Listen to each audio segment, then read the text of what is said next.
자, 네. 네, 이제 다음 연사 또 소개할까요? 네, 다음 연사를 소개시켜 주실 분은 공동대표이신 결의얼 살리기 운동본부 이찬구 기획국장님이십니다.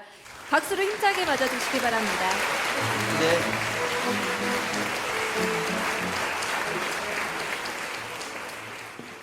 네. 네, 여러분 안녕하십니까? 소개받은 이찬구입니다. 우리가 70년대와 80년대의 민족운동 진영을 이끌어 주셨던 분이 바로 안우상 박사님이시죠. 그분이 초대 문교부 장관님을 역임하셨습니다. 그 뒤로 20여 년 만에 전직 장관이신 허성관 장관님이 이 민족 진영의 지도자로서 바통을 이어받게 된 것 같습니다. 우리 허성관 장관님, 상임대표이신 허성관 장관님과 공동대표단을 위해서 다시 한번 박수 한번 부탁드리겠습니다.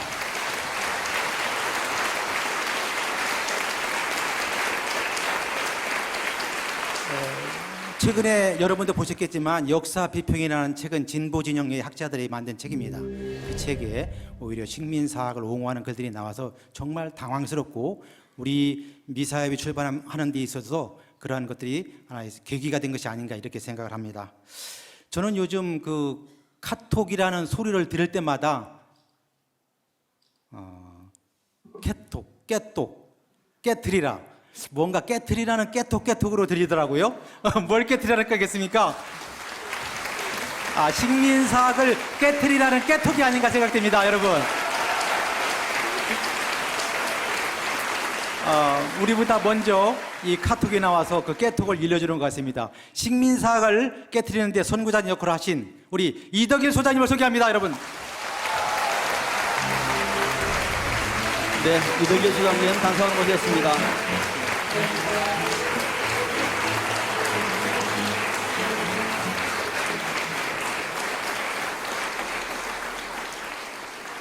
네, 고맙습니다. 그동안 개인적으로 많은 일들이 있었는데 저희 독립운동가 선열들이 겪으신 일에 비하면 이제 아무것도 아니라고 생각하고 살아가고 있습니다.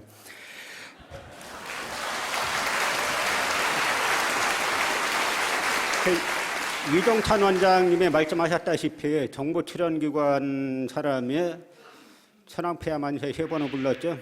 나중에 하는 말이 술 먹고 그랬다는 겁니다. 여러분은 술 드시면 덴노 헤이까 반자이 하고 3번 외칩니까? 다 자기 속마음이 드러나 있는 거죠. 문제는 이게 절대 일회성도 아니고 한 사람의 일이 아니라는 거죠. 우리 사회 구석구석에 제가 보면 99대 1의 싸움인데 그 1%가 상당히 많은 주요직에 진출해 있으니까 그것이 문제입니다. 최종대 교수가 위안부 할머니들을 동지였다 그랬습니다. 위안부 할머니들과 그 일본군 집단 강간자들이 서로 동지라 그랬어요. 그리고 이 양반이 또 무슨 얘기를 했냐면 독도를 더 이상 독도 가지고 싸우지 말고 한국과 일본이 공동으로 영유하자 이런 주장했습니다. 대마도로 공동 영유하자라고 주장했으면 모르겠죠. 그런데 여기에 소위 우리 사회에 지식인이라는 사람들이 수백 명이 달라붙어가지고 그런 주장에 학문의 자유라는 겁니다. 제가 임나부설 비판한 것이 학문의 자유인지 아닌지는 조금 더 판단을 받아봐야 알겠습니다만 어쨌든 우리 사회가 그만큼 이 지식인 집단이 썩어 있는 겁니다. 역사학이 썩어 있으니까 다른 분야가 다 썩은 거예요.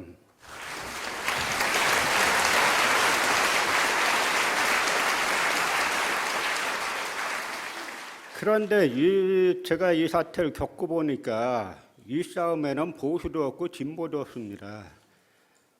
여러분 일진에 아시죠? 나라 팔아먹느라고 당시 집권 노론과 나라 팔아먹는 경쟁을 했던 일진에 바로 다음 이름이 뭐였냐면 진보회였습니다. 우리가 지금 그 비슷한 지경까지 가 있지 않는가, 한국 지식사회가. 저는 그렇게 생각하고 있습니다.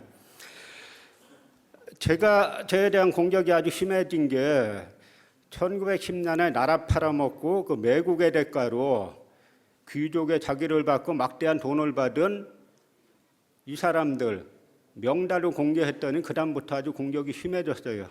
대한민국 사회의 탑 시크릿이었던 거죠, 그게. 그런데 그거 명단 알기 어렵지 않았습니다. 당시에 조선 귀족열전.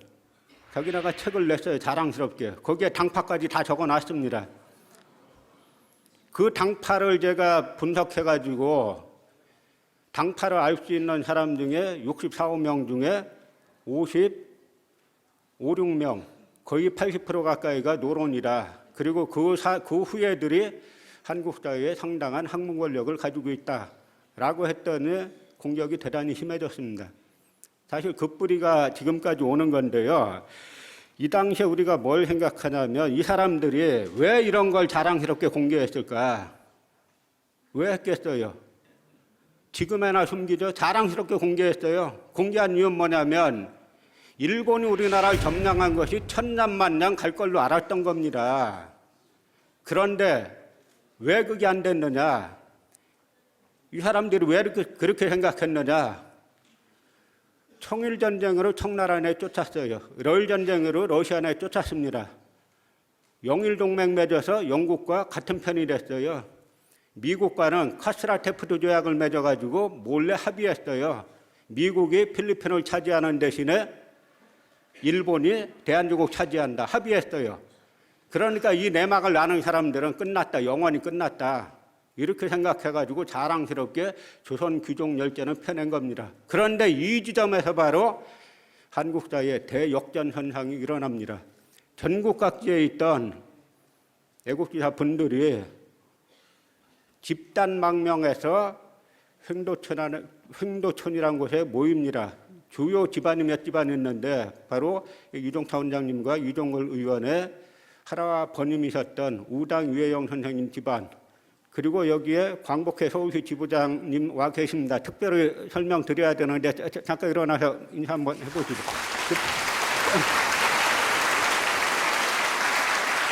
이 광복회 서울시 지부의 이동진 회장님이신데요. 제가 만나보니까 역사관이 뚜렷하세요. 그래서 제가 여쭤봤어요. 혹시 어느 집안이십니까? 하니까 석주 이상용 선생님 집안이시라는 겁니다.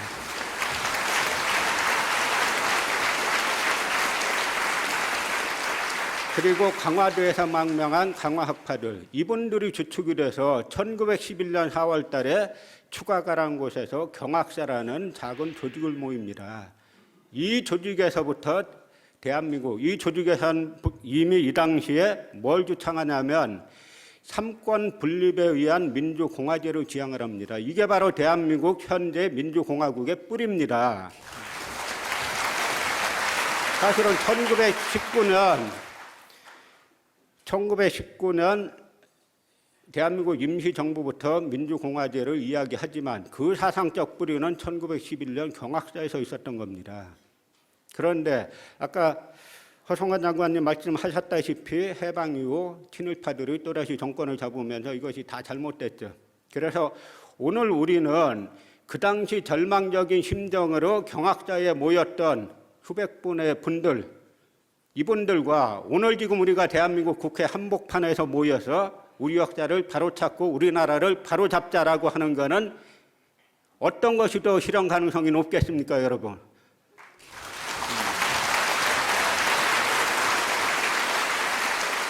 저 잘못된 부분의 뿌리에 항상 식민사학이 있죠. 식민사학은 악성 종양입니다. 한 군데 잘라나면 다른 데서 또 살아나요. 그동안 한사군 한사군이 평양에 있었다. 한강 이북에 있었다. 낙랑군이 평양에 있었다. 이것은 하나뿐인 정설이다 주장했습니다. 그래서 제가 아니 정설 그런 사료가 어디 있는데 사료 제시해봐.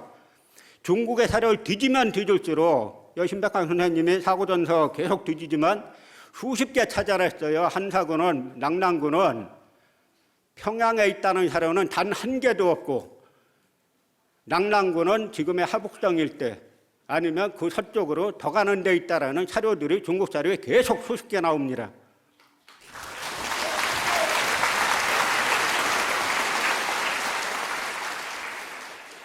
그랬더니 요즘은 또 낙랑 목간이란 거 가지고 이야기하죠. 그 평양에서 목간이 나왔는데 그 목간을 보면은 낙랑군의 이 현별 인구수를 적은 목간인데 그 목간이 거기서 나왔으니까 평양이 낙랑군이었던 것은 의심할 것이 없다. 요즘에 이 한사구는 중국에 있었다라는 책을 쓴 분이 계세요. 그분이 중국 이제 남경대학에서도 학위하고 서울대학교에서도 학위했는데 이분이 문서를 다 조사해 보니까 거기에 나와 있는 식의 문서는 그 현별 호구수 이런 문건은 중국에 하나도 없다는 겁니다. 이거는 전부 다 중국에서는 속현 이렇게 쓰지 현별 이렇게 쓴 거 하나도 없고 현별 이딴 식으로 쓴 거는 메이지 시대 때 일본인들이 썼다는 거예요. 그럼 결론은 뭡니까? 일본인들이 파묻어 놨다가 어느 순간 파낼라 그러다 못 파고 쫓겨간 거죠. 또 하나 요즘 새로 등장한 악성 종양이 뭐냐면 소위 교군설이라는 거죠. 교군. 이동했다는 겁니다. 낙랑군이. 이동했다는 거예요. 그래서 그 새로운 사료를 찾은 것처럼 이 사람들은 하루 종일 하는 일이 어디 대한민국에 불리한 하루 어디 없나 이거 찾아 헤매요. 그래서 찾아낸 게 소위 교군설입니다. 낙랑군이 이동했다. 그래서 찾아봤어요. 뭐냐면 자치통감에 이런 이야기가 나옵니다. 요동 사람 장통이 고구려 을불리 미천왕을 말하는 건데요. 미천왕하고 싸우다가 밀려가지고 낙랑 사람 천호를 데리고 이 모용회에게 도망갔더니 모용회가 그 1000명을 가지고 낙랑군을 만들어 줬다는 겁니다. 그러면 요동 사람 장통이 고구려하고 싸운 데가 평양이겠어요? 고구려가 다 차지하고 있는데 몰래 그 평양으로 와가지고 거기에서 싸웠겠습니까? 당연히 싸운 장소 요동이죠.